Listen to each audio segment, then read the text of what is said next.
Cuando escuchas el nombre de Nawsan Nid, seguramente piensas en esa imagen inolvidable. El pequeño gigante Dokken Sound. Un hombre de poco más de 1 metro de estatura con una voz lo suficientemente poderosa como para estremecer el Carnegie Hall. Fue celebrado en Brasil, idolatrado en México y admirado en toda América Latina. Rompió récords, vendió millones de discos y se convirtió en el primer cantante latinoamericano en conquistar las listas de Estados Unidos. Para el mundo parecía intocable. Pero lejos de los reflectores se desarrollaba una historia muy distinta. Durante años lo persiguieron los excesos con el alcohol, drogas, arranques de violencia y un matrimonio marcado por disparos. Nada de eso fue confirmado hasta ahora. Sus hijas, Verónica y Mona Lisa, han dado un paso al frente. Con una honestidad dolorosa, pintan el retrato de un padre tan extraordinario como destructivo. Un hombre cuya voz cantaba al amor eterno mientras sus actos en casa dejaban cicatrices que nunca terminaron de sanar. La infancia de un gigante Nelson Ned Dávila Pinto nació en Uva, Minas Gerais, en 1947. A los 6 meses, los médicos le diagnosticaron displasia espondiloepifisaria, una rara forma de enanismo.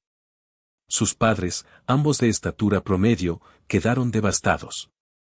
Pero su madre se negó a criarlo con vergüenza. No voy a crear un mundo artificial para mi hijo, dijo alguna vez. Debe enfrentarse al mundo tal como es. A los 5 años ya cantaba en la radio. A los 14, apareció en televisión. A los 16, conducía un programa titulado Gente o Tamaño. No importa. La gente, el tamaño no importa. Ganaba concursos, encantaba al público y parecía destinado a la grandeza. Y lo logró. Sus baladas cargadas de dolor y anhelo conmovieron a millones. Todo pasará se convirtió en un himno grabado en varios idiomas. Pero conforme crecía su fama, también lo hacían las sombras en su vida personal. Yo era bueno para hacer cosas malas. A lo largo de la década de 1970, Nawsan Nid se movió como un frente climático por toda América.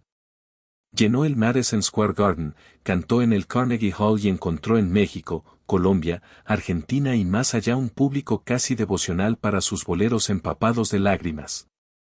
Esa intensidad dirigida hacia adentro alimentó al otro Nawsan, el hombre que convirtió la fama en combustible para sus apetitos. Años más tarde, lo diría sin adornos. Yo era bueno para hacer cosas malas y hacerlas bien sería gracioso si no fuera trágico, una frase que repitió en varias entrevistas como un oscuro estribillo de su propia leyenda.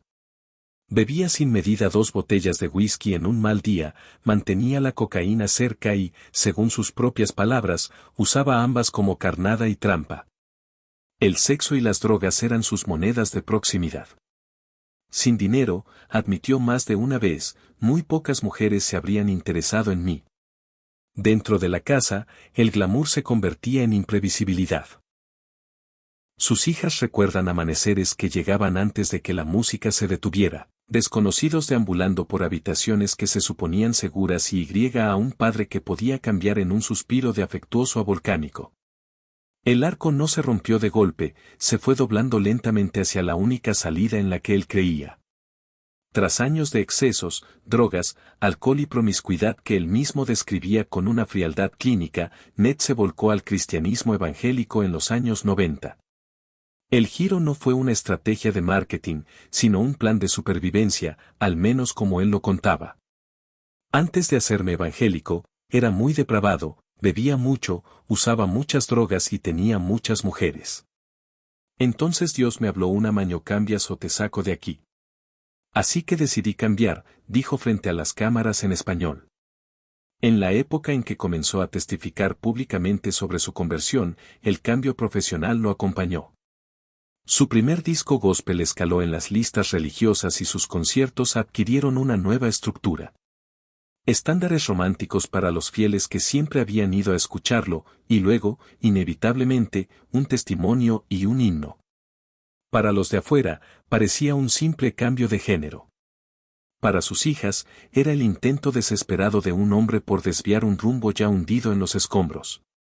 Violencia dentro del hogar. Los capítulos más inquietantes de la vida de Nausen Nad no se escribieron en el escenario, sino dentro de su propia casa. En los años 80, tras casarse con María Aparecida, conocida por todos como Sida, su mundo privado se convirtió en un campo de batalla. Lo que los de afuera veían era al ídolo romántico.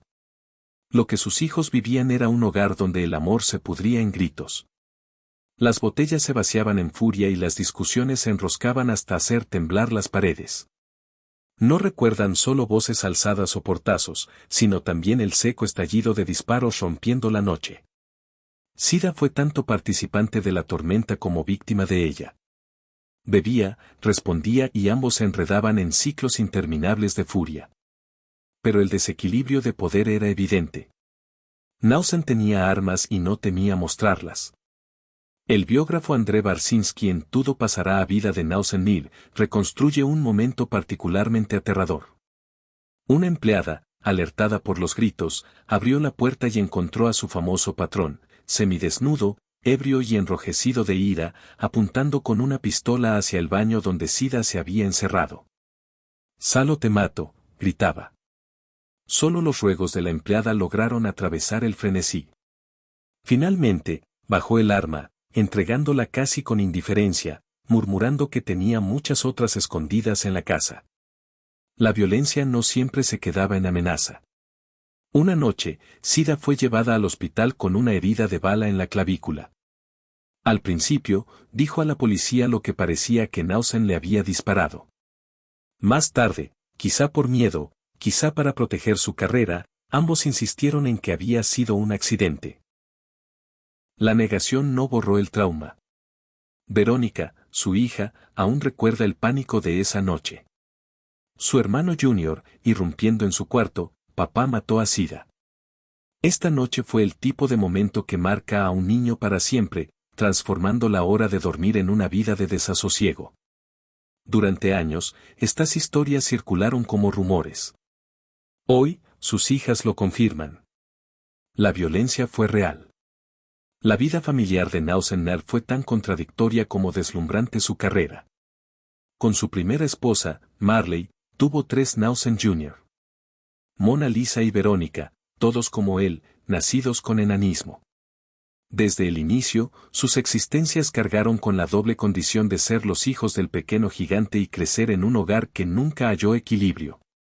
Cuando Nausen se volvió a casar, nuevas figuras maternas entraron en sus vidas, pero ninguna fue realmente aceptada. Los niños comprendieron pronto que las madrastras no eran sustituto de la estabilidad que anhelaban.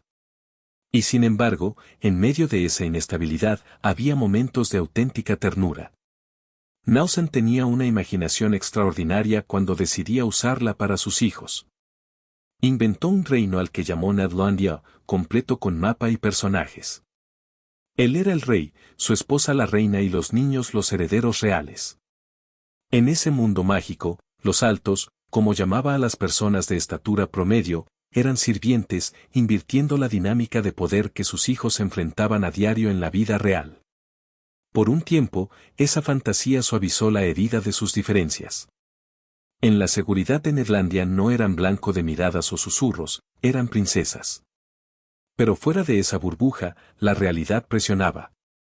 El mismo hombre que podía inventar cuentos de hadas también los dejaba abandonados en cines mientras desaparecía para encontrarse con otras mujeres. Fiestas de cumpleaños extravagantes con payasos, globos y tortas enormes podían hacerlos sentir amados una semana, solo para que al mes siguiente llegara el silencio. Las colegiaturas sin pagar y su madre luchando por cubrir los huecos. Era afecto mezclado con abandono, alegría ensombrecida por la humillación. Verónica lo resumiría más tarde con una claridad punzante. Fue una montaña rusa. Ser su hija era tanto un privilegio como un castigo. Lo amábamos, pero también le teníamos miedo. Sus palabras capturan la esencia de la vida con Nausen Nir, un padre que podía ser más grande que la vida misma en generosidad y crueldad, capaz de hacer que sus hijos se sintieran realeza en un respiro y huérfanos en el siguiente. Las contradicciones definieron su infancia, moldeando no solo la forma en que lo veían, sino también cómo aprendieron a moverse en un mundo donde la fantasía y la decepción siempre iban entrelazadas. La caída en la adicción y el aislamiento. El ascenso de Nausen Mead lo llevó a círculos con los que la mayoría de los artistas solo podían soñar y a otros en los que pocos se habrían atrevido a entrar. Su voz le abrió puertas en los niveles más altos de la sociedad y pronto cenaba con presidentes brasileños. Reía junto a Silvio Santos en la televisión y era tratado como de la familia por figuras del espectáculo como Moacir Franco. Pero detrás del glamour se ocultaba una red más oscura de admiradores. Los rumores circulaban, y Nausen nunca los negó del todo, de que el narcotraficante colombiano Pablo Escobar se contaba entre sus fanáticos según susurros que se extendieron por toda América Latina. Escobar incluso llegó a enviarle cargamentos de cocaína pura como muestra de aprecio. Fuera por fanfarronería o confesión, Nausen admitió haber cantado en espacios dominados por narcotraficantes, lugares donde el dinero y el peligro flotaban en el aire. Años más tarde, su hija pondría en palabras esa contradicción. Él predicaba a Jesús a cualquiera, incluso a hombres como Escobar. Esa era la contradicción de su vida. Pero la fama no pudo blindarlo del colapso. A finales de los años 80, el hombre celebrado como el pequeño gigante de la canción se estaba desmoronando. Años de excesos con cocaína, noches bañadas en whisky e infidelidades compulsivas lo habían dejado física y emocionalmente agotado. Su matrimonio había colapsado bajo el peso de la violencia y la traición. Sus hijos crecían más temerosos de sus arranques que orgullosos de su fama. Y los promotores ya no lo buscaban con el mismo fervor. Amigos recuerdan cómo oscilaba entre la arrogancia y la desesperación. Una noche se jactaba de sus glorias pasadas y a la siguiente se hundía en la autocompasión. Las fiestas que antes parecían glamorosas se habían vuelto sórdidas. Lo que había comenzado como indulgencia, en su apogeo se convirtió en dependencia, despojándolo de dignidad. Verónica, su hija, recuerda una confesión escalofriante que su padre hizo en esa época. «Tengo 3 caminos», dijo, «el manicomio, la cárcel o el suicidio». Esas palabras quedaron suspendidas como un peso insoportable sobre la familia. Para unos hijos ya acostumbrados al caos de sus adicciones y su violencia, escuchar a su padre hablar con tanta crudeza de autodestrucción fue aterrador. Dejó claro lo cerca que Nausen estaba de perderlo. Carrera, familia e incluso la vida misma. El giro evangélico. Y sin embargo, en su punto más bajo, cuando la adicción amenazaba con borrar lo que quedaba de su legado, Nausen encontró una respuesta distinta. En lugar del manicomio, la cárcel o la tumba, halló un cuarto: la fe. Tras una cirugía ocular en Estados Unidos, aseguró haber pasado junto a un letrero que decía «Jesús es la respuesta». La frase atravesó la niebla de sus adicciones. Poco después comenzó a asistir a cultos evangélicos. Al principio con timidez, luego con un fervor creciente. Más tarde testificaría que en la quietud de un amanecer desesperado, Dios le dio un ultimátum: cambias o te saco de aquí. En 1993, después de años oscilando entre la violencia y la desesperación, Nausen Mead anunció una decisión que sorprendió a quienes lo había entregado su vida a Cristo. Para un hombre que alguna vez se jactó de ser bueno para hacer cosas malas, aquello fue más que un cambio de estilo de vida. Era una declaración de guerra contra sus propios demonios. Se bautizó, renunció al alcohol y a la cocaína y comenzó a canalizar su don hacia un nuevo propósito. La misma voz que antes seducía multitudes con boleros, ahora entonaba himnos de arrepentimiento y alabanza. Su primer álbum gospel, Jesús está vivo, no fue solo un lanzamiento, sino un manifiesto de transformación. Aún así, Nausen nunca abandonó del todo el repertorio romántico que lo había hecho famoso. En sus conciertos, los fans seguían exigiendo «Todo pasará» y «Happy Birthday, my darling». Él complacía.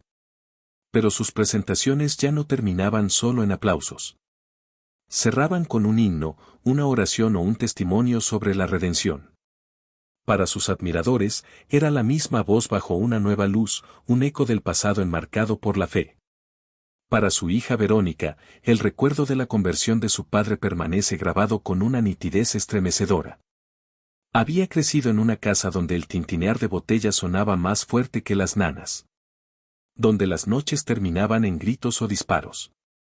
Desesperada por un cambio, una noche oró con una súplica directa. Si Dios era real, debía salvar a su padre. Al regresar a casa, preparada para otra escena de borrachera, Nausan la sorprendió. «Hija mía, quiero a Jesús», le dijo. Abrieron juntos la Biblia familiar en el Salmo 51. «Crea en mí, oh Dios, un corazón limpio y renueva un espíritu recto dentro de mí». En ese instante, el tenor que antes se burlaba de la fe se derrumbó en lágrimas. Desde esa noche, nunca volvió a tocar el alcohol. Para quienes lo rodeaban, aquello fue poco menos que un milagro. El hombre volátil que antes aterrorizaba a su familia ahora se conducía con la ternura de alguien quebrantado. Sin embargo, sus hijos pronto entendieron que los milagros no borran la historia. Las heridas del abandono, el recuerdo de noches perdidos en el cine, el terror de despertarse con disparos. Todo eso permanecía. El perdón, explicó Verónica años después, no era automático. Dios perdona al instante, pero los hijos necesitan tiempo. La casa se volvió más tranquila tras su conversión, pero el silencio era complejo. Sus hijos admiraban el cambio, aunque cargaban con el peso de lo anterior. Para los de afuera, Nausan era ahora el artista redimido, el adicto convertido en evangelista, el esposo escandaloso transformado en predicador. Dentro de su familia, la sanidad avanzaba más despacio. El amor regresaba en fragmentos, reconstruido a través de llamadas, disculpas y la imagen de su padre en el escenario, no ya como ídolo caído, sino como un hombre intentando, aunque tarde, ser completo.